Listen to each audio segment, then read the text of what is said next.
Please. 1997. In 1997, I had already been covering the Bills for 10 years. Wow. When he was born. Is this our 10th season covering the Bills? Or is next year? Whatever is Sean's 9th. So next year I think will be 10. We did Rex's last year. Yes. Okay. This was my 37th season covering the Bills. That's crazy. Yeah. Okay. I've seen some Maybe that's the open.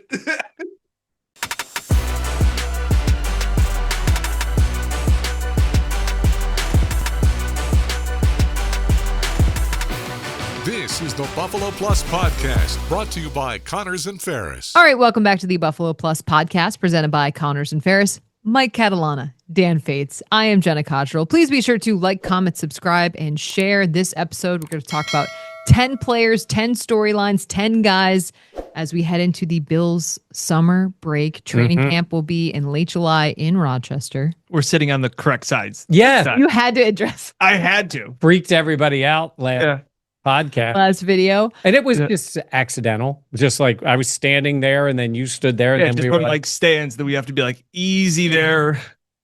Well, come on now. First of all, just so you know, a little behind the scenes, I haven't moved. I've been sitting here the whole time, and Dan has been positioning Jenna in the right spot. I moved a little bit. It's okay. Yeah. It's all right. We're going to get a revamped podcast studio Yes. this off season Yes. for us. Yeah. So we're working on some things.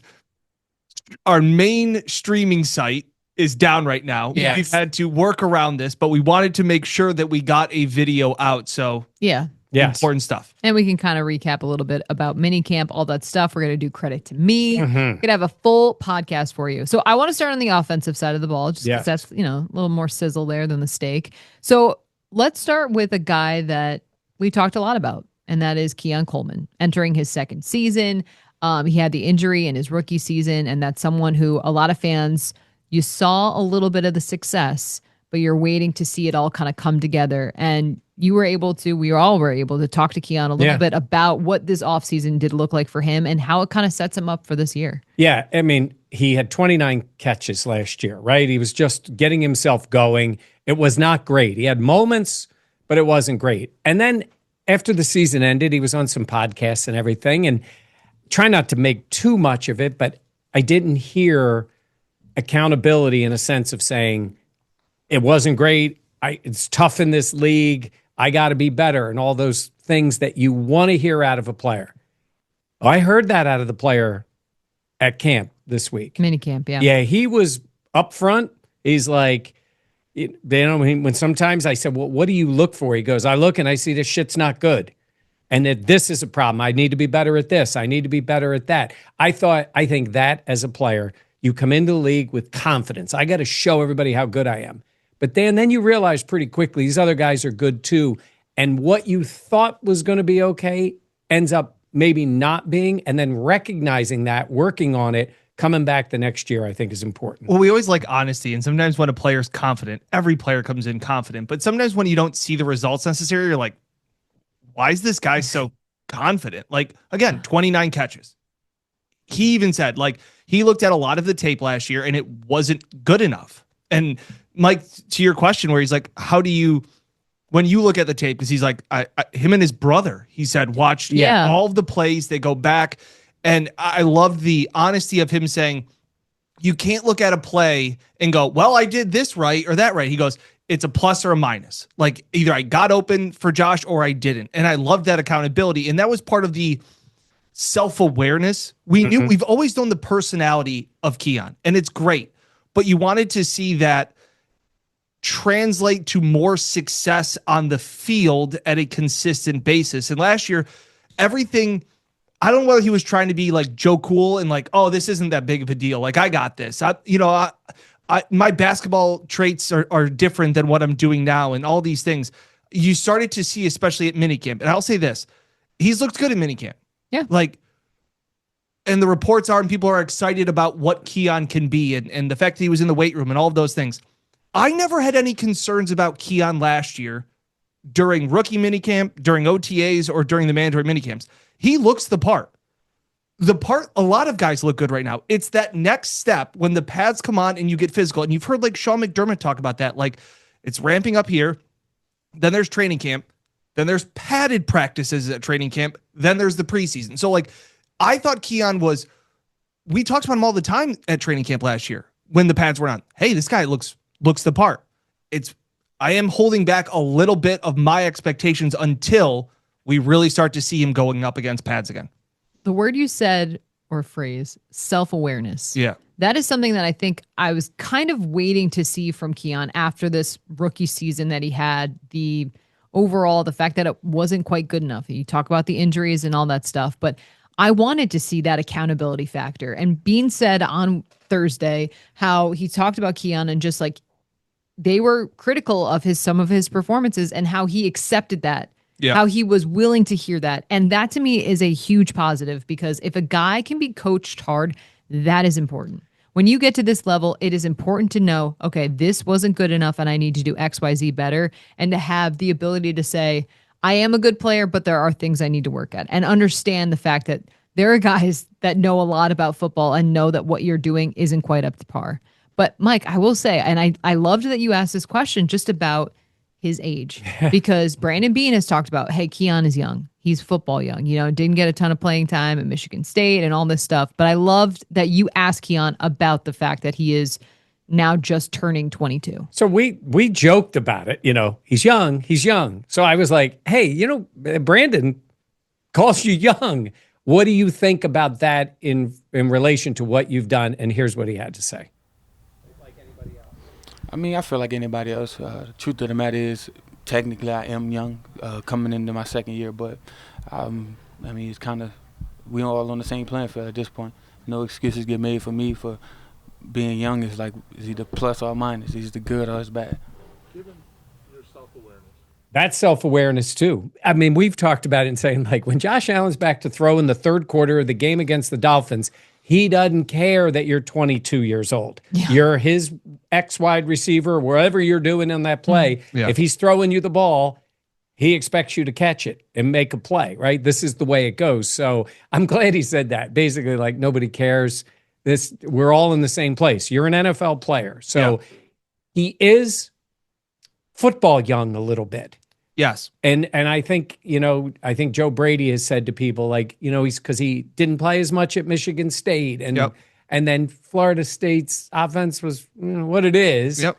And then he's thrown out there. That's fine. I understand that point, but you're giving him very meaningful snaps in a game and they'll need more. In honor of Keon saying a plus or minus coming out of mandatory camp and what you've seen so far, would you give him a plus or minus with how he's handled the offseason? I would say if you're given a plus or minus, I would definitely say plus. I agree. I would say a plus as well. Yeah. And it wasn't because he was in the gym lifting them weights. It's because I always thought his size worked out. I always thought he looked the part of being a NFL wide receiver beyond his age, where you're like, this guy's a grown man. My one fear is, and Mike, you talk about football young, and we were kind of talking about this in the drive up to minicamp the last few days. Unlike other positions, it doesn't feel like wide receivers necessarily progress into being the top tier. Pause for just a second. Dan has been all over research on this subject. I've been workshopping this. Okay. And my point is that when you see linebackers come into the league and you're like, hey, he's going to get better and he's going to get better. And they may come into the league and be a starter. Then they become pretty good. Then they become a Pro Bowler. Then they become an All-Pro. Quarterbacks, the second-year jump, the third-year jump. Some players have it as a fourth year or in a new system. All of those things. Wide receiver history doesn't show that all of a sudden it clicks for guys. Like I looked at the top-tier wide receivers, the top wide receiver guys from just last year. Usually a rookie wide receiver, if they're the dude, they come in and make an instant impact. It's not like they developed into being the star. And like, comment, and subscribe in and comment like what if you have a guy in mind that has developed into one. The only one going back, and it was 2014 when he was drafted, Devontae Adams had 4 years of mediocre football and then turned into a star his fifth year. It took him 5 years to catch 1,000 yards. But guys like Jamar Chase, you instantly knew he was a guy. Justin Jefferson, Brian Thomas, Drake London, Amon-Ra St. Brown. His first year, he caught 900 yards. Like, Jerry Jeudy didn't really do much in Denver, had some success last year. Malik Neighbors. You can talk about some of these guys being in bad quarterback situations and bad offenses. If you're a good wide receiver, you come in and make an impact. Garrett Wilson did with the crap that he had with the Jets. And to Dan's point about these players, you look at them, some were drafted later. Now, we know Keon ended up in the second round, early second round. No, what I'm saying is, even like Justin Jefferson, who became this guy, was drafted at what? 23, whatever it was. So they're not like Malik Neighbors was a higher pick, but with bad quarterback play too. It's like the talent is there and they're ready to go. Right. And my point is that like if they're not a guy early, they don't usually develop into the guy later. Now, again, I was thinking about Khalil Shakir, who has made good progression into his development, where you're like, hey, he's a good guy. But I'm not talking about a jump from the 40th best receiver to the 30th, which is probably what Shakir has done. He has developed into that spot. But like a guy like Ladd McConkey, the Chargers know they have a dude. Yeah. The Bills are hoping that Keon can be one of the rare wide receivers. And again, comment in, like, if there's a guy that you don't think, like A.J. Brown, Zay Flowers. Nico Collins is a rare exception too, because he took 2 years of not really doing much. He was another guy that was football young coming out of Michigan and then kind of blew up. But like Mike Evans, instant impact. DK Metcalf, first years, they're catching 50 to 60 passes, 7+ touchdowns, and having 600, 700 yards. Like, and Jenna, what I would say to you on this with Keon is, even if the expectations aren't to be the dude, like to be a top wide receiver, to be better, I think he's got to show it this year. I think this second year in the system, you give him, I will give him a little of this. I'm saying is there are players who progress. He was a second round pick. They progress in the second year and they become really good, dependable, absolutely making plays. Maybe they're never going to be. That's fine. I get that too. Right. But you're going to show it. And I think that's what they're hoping for this year. Yeah, you could use the rookie acclimating, injuries, all that stuff. But year two in the same offense, what have you done with Josh Allen as your quarterback? With Josh Allen as your quarterback, yeah, this is where the rubber meets the road a little bit. Yeah. Devontae Smith, Jordan Addison, guys that came in and you were like, they got one. Yeah. Like the Bills are hoping. And again, if like T. Higgins' first year, he had 50 catches, 800 yards, and 7 touchdowns. I think if you're a Bills fan right now, would you sign up for 50 catches, 750 yards, and 7 touchdowns from Keon? I think you'd sign up for it. Yeah. Would you rank 59 catches and 638 yards in a rookie season good? Yeah. Okay. Who's that? Xavier Worthy. Yeah. Oh. I was just curious. Who's he play for? Kind of stepped in that one. That was a great guess who this player is. Like, well, it just popped into my mind. Jenna coming up with the stats too. We're getting all the stats. Here's a guy like Quentin Johnson. Oh man, I loved him. Like he was a guy where you were like, first year, it's like, not really it. And they worked around him, like because they don't know what exactly it is. Waddle, like guys that came. Quentin Johnson, they may know what they got. Yeah, and it's not good. Not good. Mm-hmm. So that's my point. Is I look at it and I go, that's the one.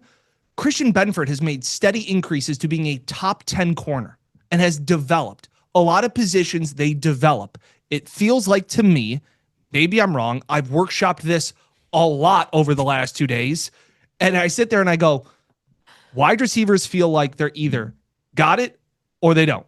And now again, I'm not even considering draft statuses, but like when Puka Nacua came out and had his first few games, you're like, Rams got a guy. Yeah. Yeah. Like I'm not even basing it off where they're drafted. I'm saying like they make instant impact into the league. It seems like wide receiver is the one position that you can be young and still impact the game with your talent. I would say that Shakir's progression has been pretty substantial from where he was drafted, not doing as much, getting better, and now not superstar level, but we paid him, and he is the number one on this team right now. And I think his numbers can go up. 52 catches, 720 yards. Who's that? Stephon Diggs. Rookie year? Yep. 5th round pick. Yeah.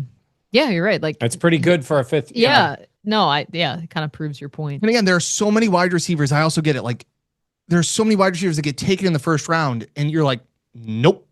Like, And they usually end up nopes, right? yeah. Yeah. So it's like it's almost like where with quarterbacks, you wait until everything's out. Like, wait, don't close the book on this guy. It feels like with wide receivers, like Elijah Moore, when people are like, he was a 2nd round pick, like they could find something. Well, maybe, but you're throwing stuff at the wall and hoping to find something that historically isn't there. Yeah. Well, all those things we said about Keon will play to his advantage this year. Now the question is taking that onto the field and them maybe adjusting the way they get him the ball. They constantly kept thinking down the field. I think maybe Joe Brady adjusts this year and he's getting the ball quicker within the first 10 yards, not down the field. Yep. It wasn't good. The numbers were terrible.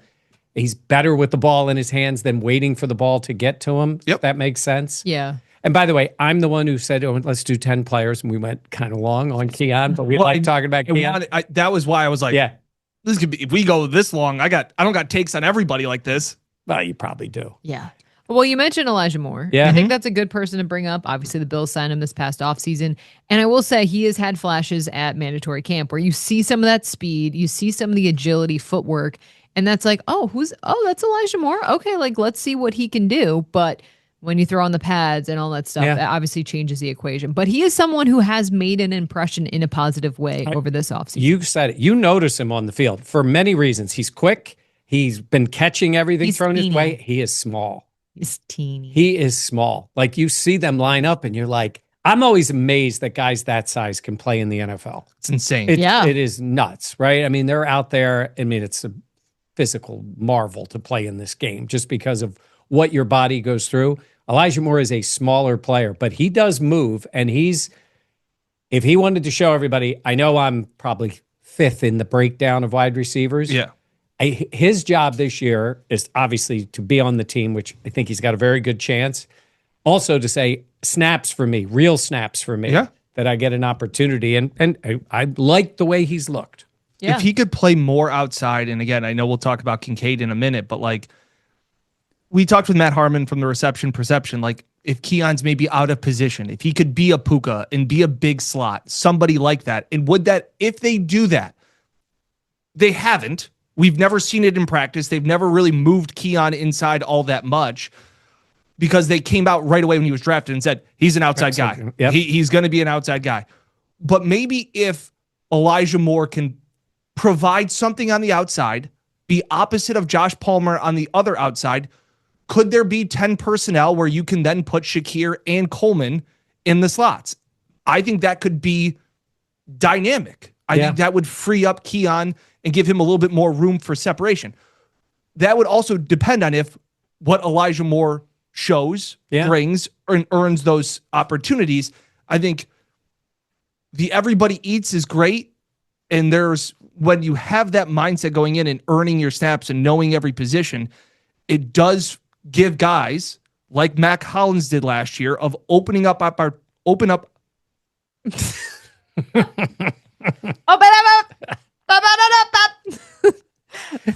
was cooking too. It's all that research you did. It's just it's like the computer was just frozen there for a second. Opening up. Control Alt Delete, like found the open.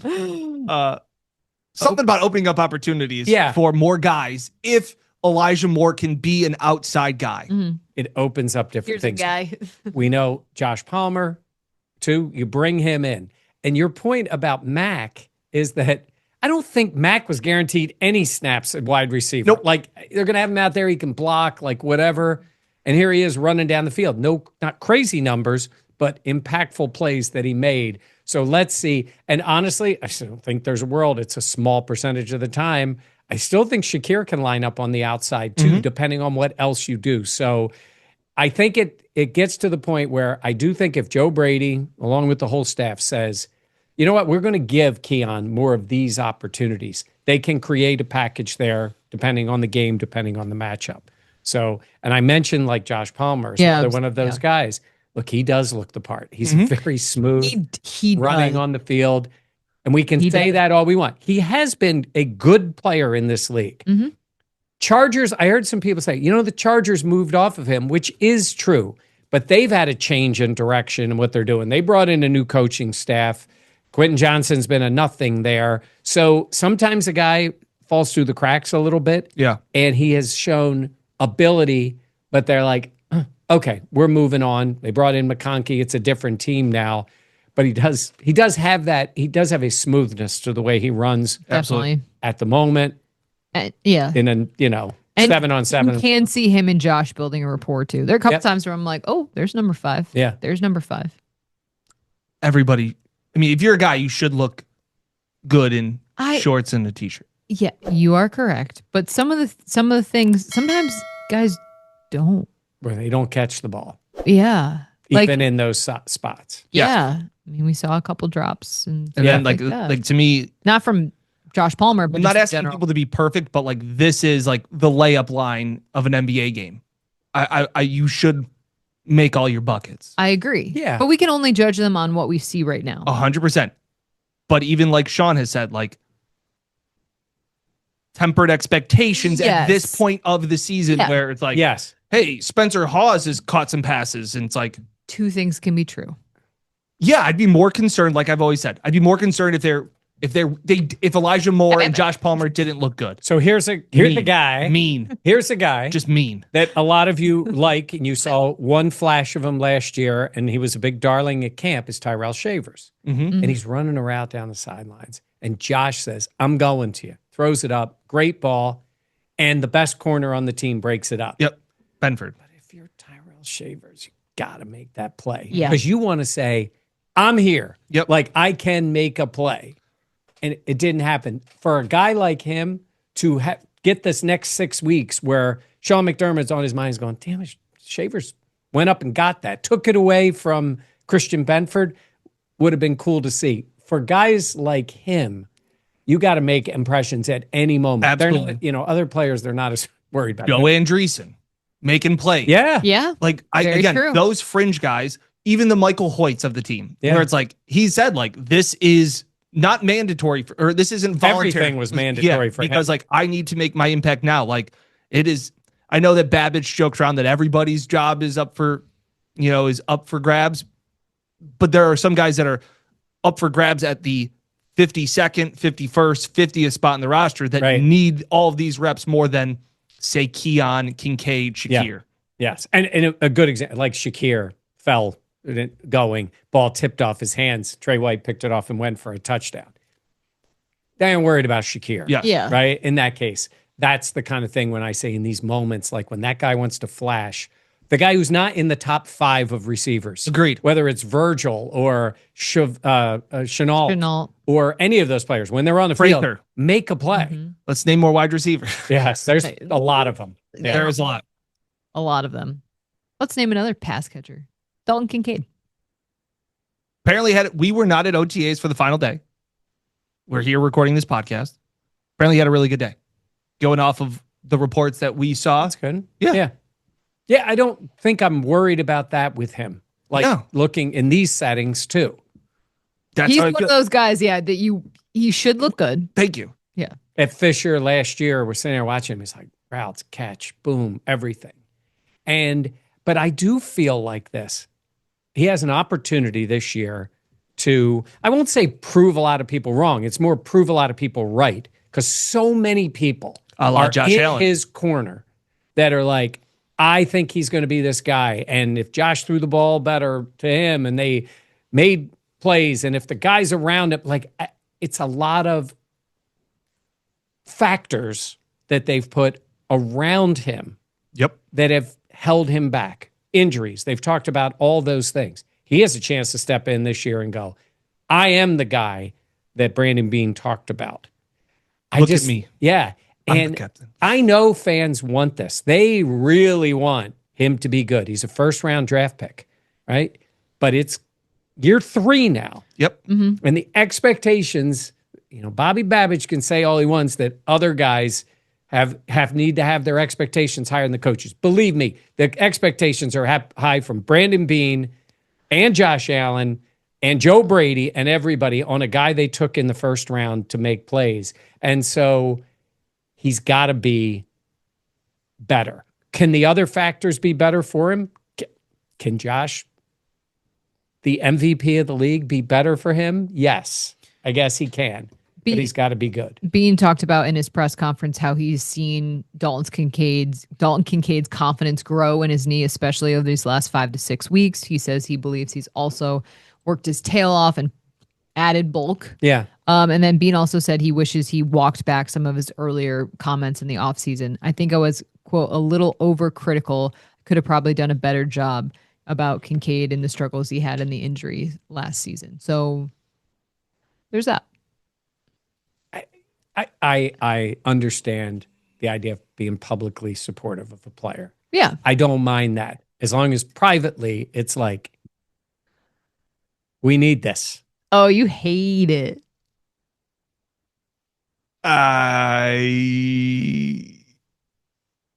What's that? A drunk mind tells a sober heart? Like, maybe it was like he was emotional. That's not accurate, is it?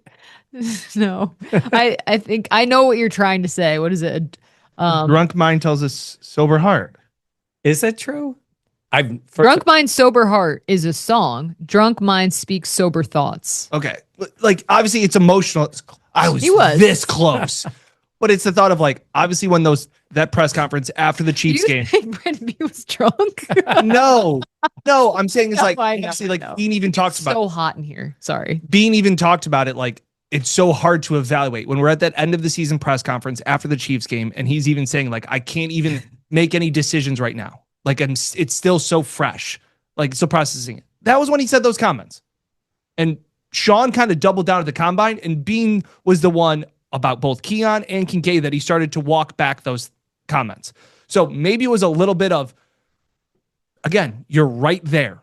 Just like when I'm trying to say a sentence, like I'm right there. So the Bills were that close. And again, what would the perception be if he catches that pass? And again, doesn't take away from the good and the bad. It's just your lasting memory right now of Dalton Kincaid is that Chiefs drop. You should hope that his knee impacted him that much and that he's healthy this year. Mm-hmm. Because now we will see, hopefully, a fully healthy Dalton Kincaid. Yep. As fully healthy as any NFL player is. Yes. I mean, they get beaten up. And then we see, can he be that player? Can he be that player that dictates things they want to do on offense? And like you talked about moving other players. No, he's a priority then in your offense because he's healthy and he's making plays and he's getting to the end zone. I mean, I've heard people talk about, no, you need him to be better in the red zone and making plays. He's got 4 touchdowns in his career. And I heard somebody, media person, talking about, well, where's he taking those touchdowns away if he makes other plays? Josh Allen and James Cook.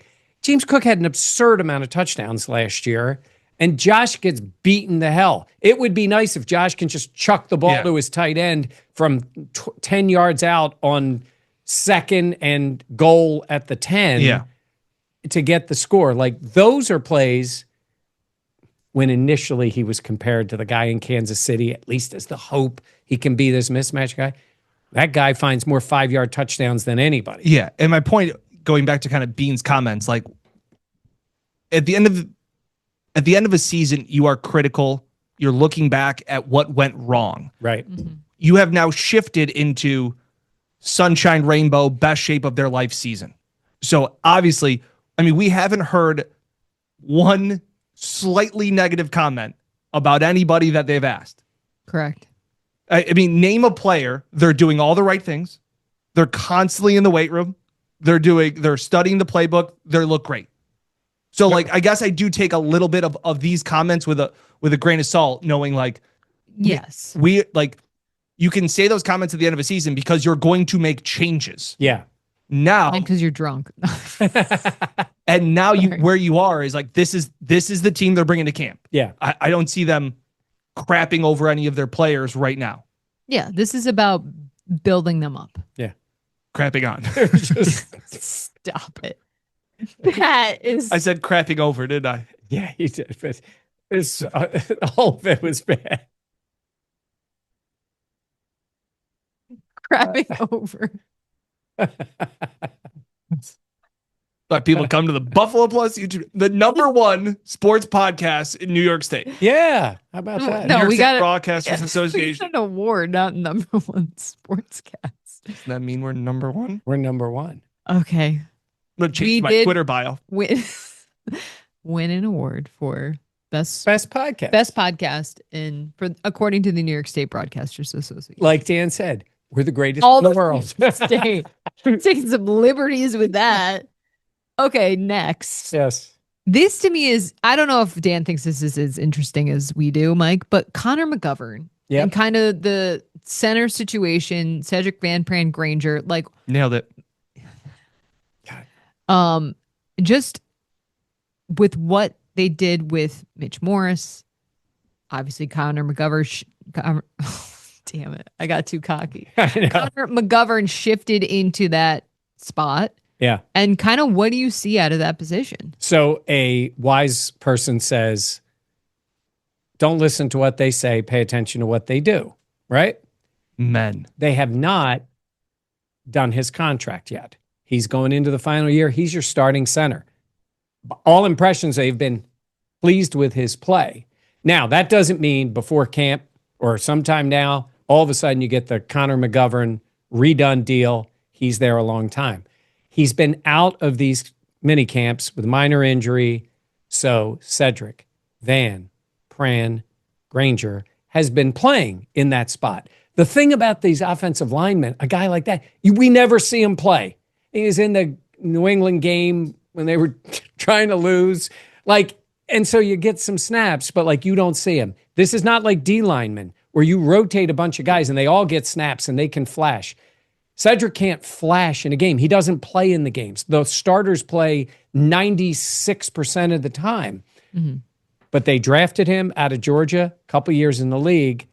There is a path there that teams would do this. Draft the guy, let him develop, move him into the spot. He has come back bigger, stronger, more bulk, a little more explosiveness. You just like Olaf from But I Who am. has it? This guy's weaker. He's lazier than ever before. So let me ask you two this. This guy even want to be here? You have also Edwards at guard and McGovern, both in the final year of their contract. They don't really have guys that appear to be ready to step in on the interior of the offensive line other than Van Pran Granger. God, it was close. If the season starts and there's no redone deals, do you think that's in their mind for next year to move on from McGovern? I mean, I would say yes, only because they did it with Mitch Morris.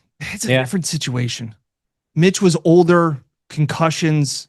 You're right. That is Money? but to me, it doesn't Well- mean that they can't do it. The difference, too, is McGovern's contract ends, Correct. so he would become a free agent. They may love him, like I said, not in the building, but you're looking and going, okay, this guy is there, and he's getting some opportunity. And I think he's going to get opportunity at camp. They want to see how he looks. They have to. I mean, you drafted him at Georgia, played big-time football Yeah. with the hope that he could develop into the guy that you move into there, which is also goes into the whole James Cook thing in terms of where they allocate their money. If they're going to go younger and cheaper on the interior of the offensive line, they may have Could more they money pay to spend. for- yeah. Yeah. I think it plays into it. I could totally see how that would be the case. They have a really good offensive line, but Really you're good talking about two guys in the final year of a deal. And look on the right guard, and that dude's going to get paid. Yeah. Yep. Spencer Brown. Because you got both. No, it's Cyrus. Cyrus. Oh, I'm sorry. Yeah. Sorry. Oh, Spencer already. Osiris Torrance. Rolled Back. today. I'm back. But the idea of his contract, and he still has time, but his contract's going to be big. Yeah. And so you have to allocate money here a little bit. I'm just interested to see. I really want to see Van Pran Granger play more. I'm going to see a little bit of it so we see what we're looking at. In camp, when they're in pads, at least we'll get a better idea. Yeah, definitely a better kind of feel for what it could look like. You push back? It was such a big deal when they moved on from Mitch. Yeah. And because of that, center quarterback relationship. You know, you talk about Jeff Saturday and Peyton Manning and like these guys like Brady, and it was Andrews for a while. Yeah. Like I almost think of them as like the combo. And so like to think about him having 3 different centers in 3 to 4 years isn't something I would think they would want to do. Cedric, Van, Pran, Granger, I think would be a plan B, plan C, but I think they want to definitely try and get. I just don't see the reason to move on from McGovern outside of the money. I'm saying we may very well see a multi-year deal. At least if you would have asked me because he's 26, 7. Who? Connor? Remember we did this? Yes. I nailed it. Yeah. And so that may be. Yeah, and I thought he was like 31. It is very It's the mustache. interesting He's to 27. me. They looked at guys to re-sign going into the final years of their deals. Yeah. And I never really heard him mentioned in that group. I know there were other guys that they drafted, so they looked at it a little differently. But he was going in the final year as a key guy. Can you look that up? I think Because he signed a decent contract. Yeah, It was I like think 3 his years, cap hit- 24 million. His cap hit this year was like 3 something. It may have some void years afterward, dead years afterward. I'm just wondering if that's could be. They talk about like redoing deals. Like, is that a piggy bank that you hit? Could you lower the Could cap be. number this year? Cap hit this year is $9,385,000. Okay. So that might be one of the ones where you're saying when we need to, we hit the button And we we go to move that money way. down the line to add X, or we need this. Yeah. And by the way, with Cedric, and I'll just skip the last. Salary cap isn't real. Had to get that in there. Oh, very quickly, when people give us a hard time about salary cap's not real, the NFL realizes it too. And now there's this push to potentially make it real, where you take away all these little things that Bean and Is really Howie good at. Roseman and all these other guys do to push the money down the road. Now the league's like, these cheap ass teams like the Bengals don't do it. That's not fair. So we need to change the rules excited. and make the cap real. Yeah. They're trying to take all the loopholes out that makes it not real to try and turn it real. They like, comment, and subscribe. Yes, Yes. they have seen it. They're like, so Dan's figured it out. So- We're screwed. we needed the NFL to confirm what we've been saying. They're like, damn it, Buffalo Plus, you got us. We're going to make the cap real, and we're going to help the Bengals because they're stupid. Yep. And we're going to hurt the Bills and the Eagles and the Texans and Chiefs the Browns and all I'll these tell you, the teams. Chiefs don't do it as much. Oddly, they don't do it as much with the contracts. And remember, we talked to an NFL GM Yes. in Indy. He and heard us. He heard us. He must have gone to the league. Said these guys in Buffalo, They're onto Buffalo us. Plus, they got it figured out. And I said to him, that he's not the first NFL GM I've said it to face, that the salary cap isn't real. And he didn't call me an idiot. Well, he didn't. Well, know you. he didn't call you an idiot. He might have after he left. Yeah. Like, that guy was wasted. And he was talking about the salary cap being not real. Okay. Connor McGovern signed a 3-year deal for over $22 million. It would be a cap hit this season of $9.35 million, a dead cap hit of $8.7 million. Yeah, so they could redo him, lower this year's cap. Yeah. Okay. I just A wanted to make sure. 3-year deal sounds very plausible. Especially at his age. At his age, to get to 30, Yeah. then you could. My point on Cedric was he's not like he's some first round draft pick that you have to get on the field. Yep. If he never ends up being that, maybe they look at him at guard next year. Yeah. Yep. Depending on what happens. You know, I Because mean, Andrews is 33. and he's in the final year of his deal. Do you want me to look that up? Edwards. Andrews. I've said that before too. Yes. I don't know how to spell Edwards. I got it. I'm going to beat you. He's Okay. 28. He was born in 1997. That makes me feel super old. Oh, shut up. Please. 1997. In 1997, I had already been covering the Bills for 10 years. Wow. When he was born. Is this our 10th season covering the Bills? Or is next year? Whatever is Sean's 9th. So next year, I think will be 10. We Okay. did Rex's last year. Yes. Okay. It's my 37th season covering the Bills. That's crazy. Yeah. Okay. I've seen some shit, man. Maybe that's the open. That is the open. Okay. Let's go to the defense. All right. Cole Bishop. You're like, Keon watching the tape. I've seen some shit. Um, okay, Cole Bishop, Dan, your thoughts. Not good. Okay. And I mean that in the sense of it is not good that he is not on the field. We talk about like not overreacting to good things in shorts and a t-shirt. Let me set this up. So at mandatory camp, Cole Bishop was not, he was working with the trainers off to the side because of an injury. Now, it is important to note that Brandon Beane said all the guys at camp that had, or at mini camp that had these injuries, they are all expected to be fine for training camp that starts at the end of July. Right. But they talked about how much it hurt his development last year, missing time at training camp. This is a time when he could have come in and gotten all of those reps during these 3 days of minicamp. And you're not looking at it going, what's this guy's stats and how many tackles would this guy have made? Like when they hand the ball off, like nobody's in pads. Linemen are just, you're kind of just wanting to show the coaches that you know where to be and what your positioning is. It's not if you make the play or not. It's the fact that they know where you are. And the fact that he's not out there isn't good. No, it's time on task. It's reps.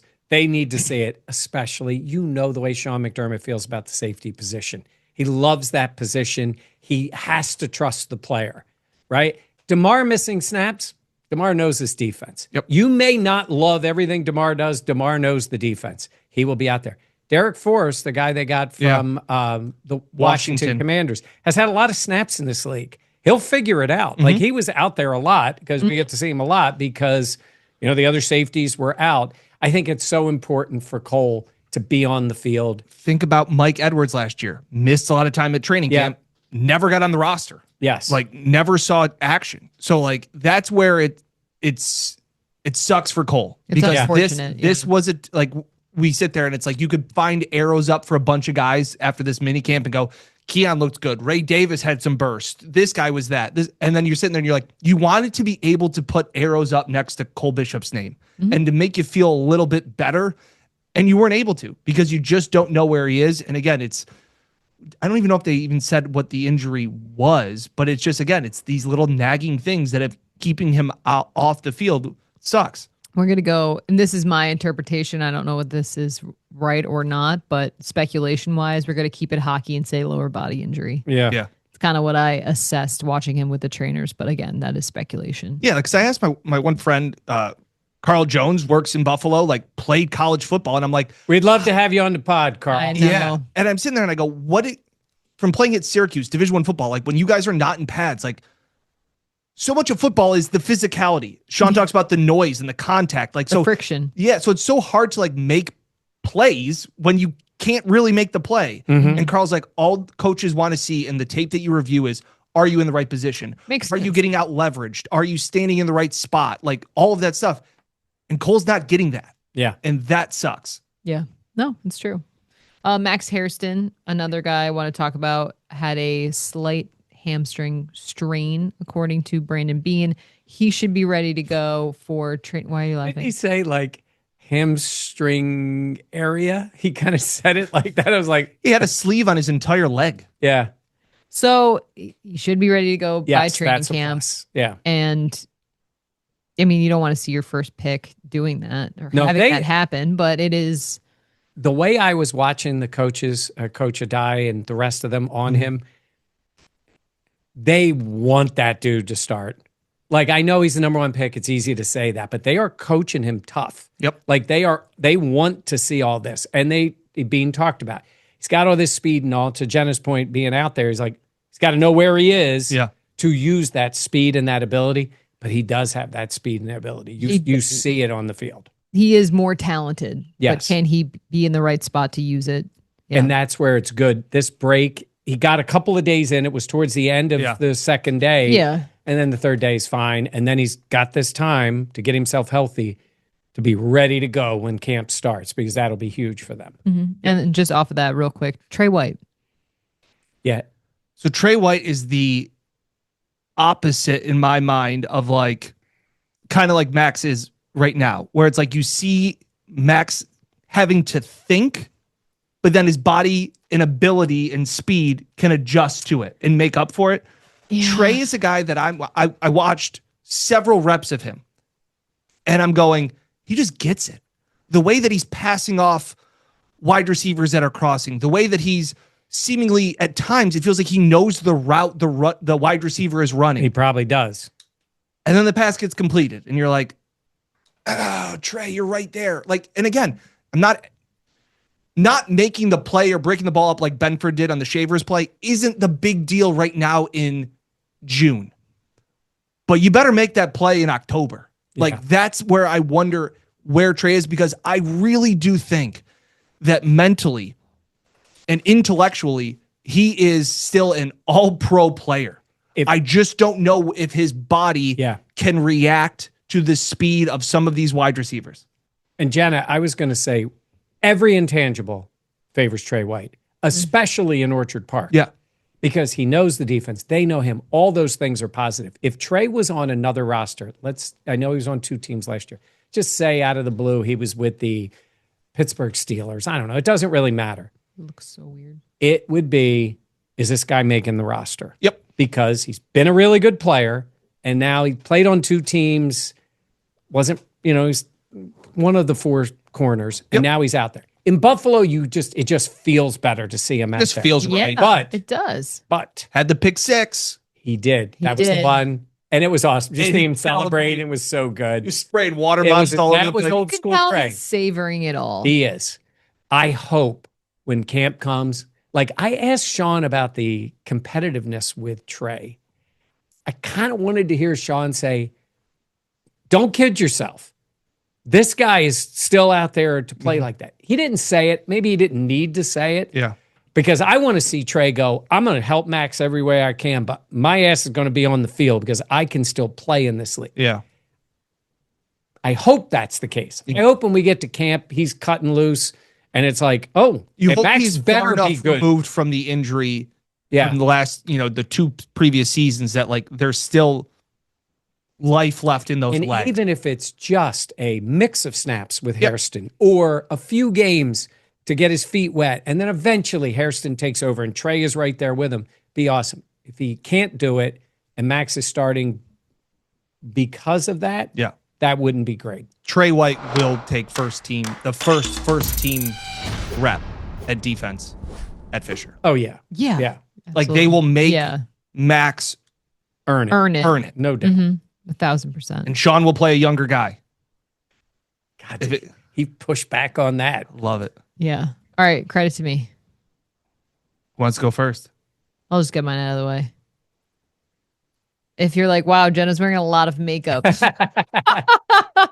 I had my bridal trial makeup today. I'm picking up my dress soon. It's getting real, fellas. We're closing in. It's all about her. Yeah. So if you don't like my makeup, don't tell me. I thought she looked great right when she walked in. I was already at work. Dan is talking to me. I'm looking at him. Normally, I don't look like this when I'm talking to him. I was like, oh, I got my makeup done. He was like, oh, really?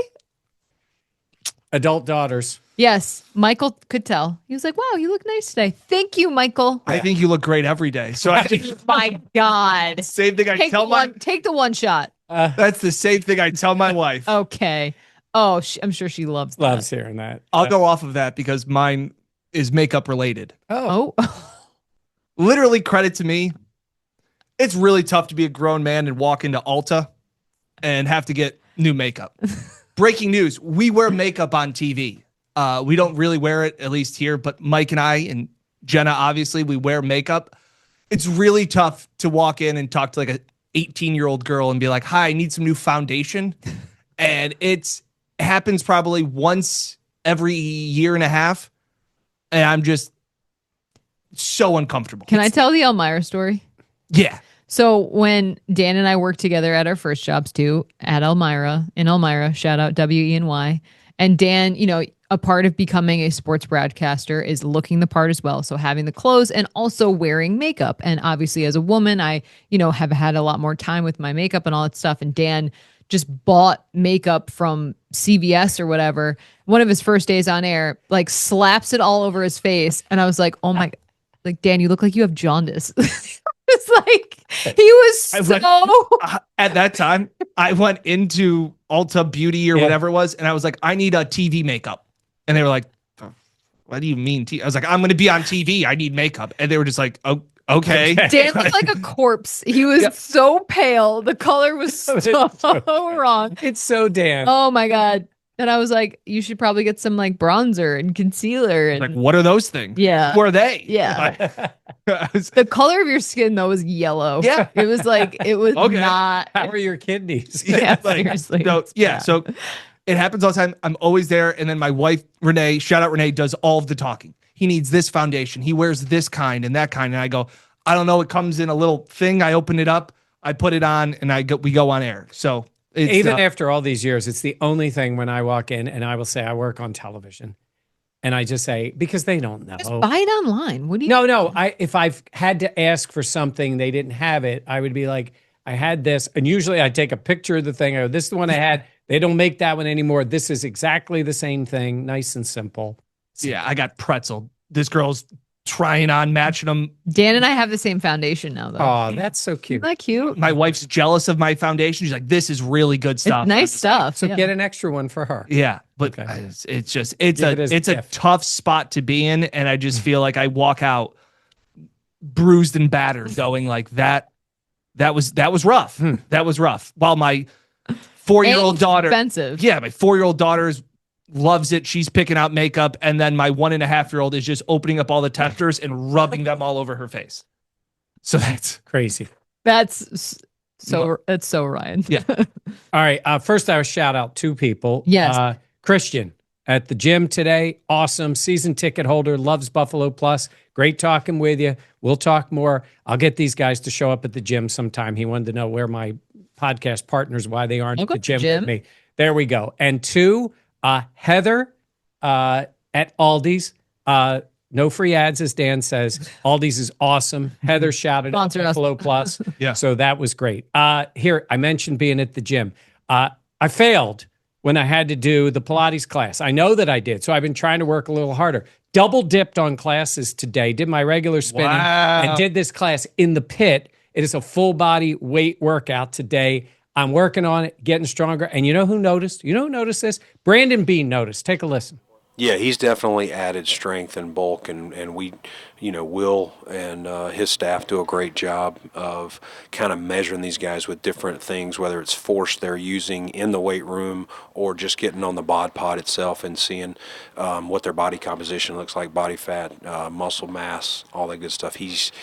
He's definitely in a stronger position. I don't have the metrics or anything I would put out there, but he's definitely in a stronger position than he was probably this time a year ago. So he's noticed. He's noticed my team is getting me bulked up and getting ready, stronger, ready to go for the season. Wow. So I'm really happy that he's noticed. Got a lot of confidence in your knee too. Yeah. My knees are fine. My knees are fine. No excuses here. I'm ready to go. that's it.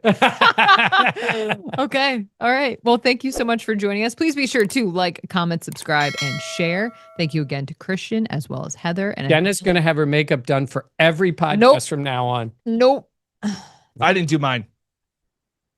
Rid- Get that Elmira makeup for the next time. You would cry laughing. It's so bad. All right. Thank you for joining us. We'll catch you next time here on Buffalo Plus. Again, please be sure to like, comment, subscribe, and share. And we will see you next time.